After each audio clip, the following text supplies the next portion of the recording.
आज का विषय है प्रकृति की रक्षा का अधिकार।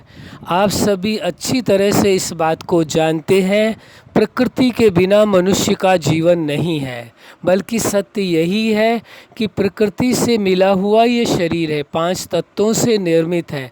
इसलिए इस शरीर की रक्षा का मतलब है प्रकृति के 5 तत्वों की रक्षा करना।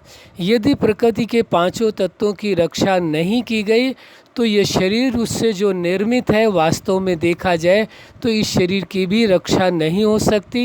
यानी जीवन तभी संभव है जब प्रकृति के ये 5 तत्व सुरक्षित रहेंगे। यदि प्रकृति के 5 तत्व सुरक्षित नहीं है तो किसी भी मनुष्य की क्या कहें, कोई भी जीवन इस सृष्टि में संभव नहीं होगा।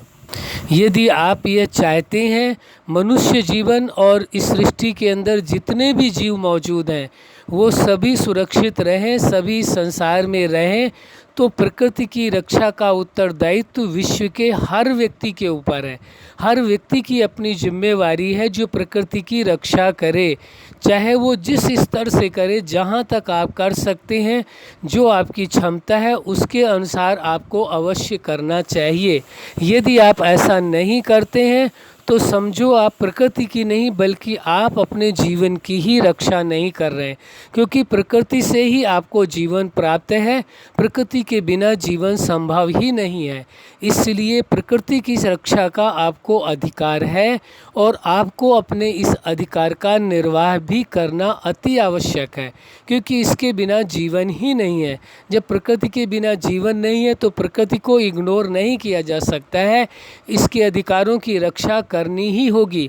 यदि नहीं किया गया तो आज नहीं कल वो समय भी आएगा जब मनुष्य का जीवन इस सृष्टि में रहना भी मुश्किल हो जाएगा। यह कोई हम भविष्यवाणी नहीं कर रहे हैं, न ही हमें किस प्रकार कुछ कहने का या बोलने का हक है, बल्कि ये सत्यता की बात है। यदि प्रकृति के साथ इसी प्रकार मनुष्य छेड़छाड़ करता रहा तो एक दिन वो आएगा, मनुष्य का जीवन ही खतरे में पड़ जाएगा और जीवन ही यहाँ पर रहना मुश्किल हो जाएगा मनुष्यों के लिए। इसलिए अभी से समय रहते ही सचेत रहना परम आवश्यक है। जिस स्तर तक आप पहुंच सकते हैं, जिस स्तर तक आप प्रकृति की रक्षा कर सकते हैं, छोटे से छोटे स्तर में थोड़ा सा ऐसा कोई कार्य ना करें जिससे कि प्रकृति में प्रदूषण बढ़े। कोई ऐसा कार्य ना करें जिससे कि प्रकृति में कोई पेड़ पौधे हैं उनको समाप्त किया जाए। यदि कोई काटने की कोशिश करता है तो वहाँ कोशिश करें समझाने की, बताने की, उनको बचाने की कोशिश करें। और संभव हो तो आप स्वयं ही वृक्षों को लगाएं। और कुछ नहीं हो सकता है, आपके पास ज़मीन वैसी नहीं है, व्यवस्था वैसी नहीं है, तो आप अपने घरों के छतों में 10-20 गमले लगा सकते हैं, जिसमें प्रकृति का कुछ तो प्रभाव होगा। कुछ तो आपने रक्षा की, कुछ तो आपने कार्य किया उस विषय में। ये अवश्य करना है जिस स्तर तक से कर सकते हैं।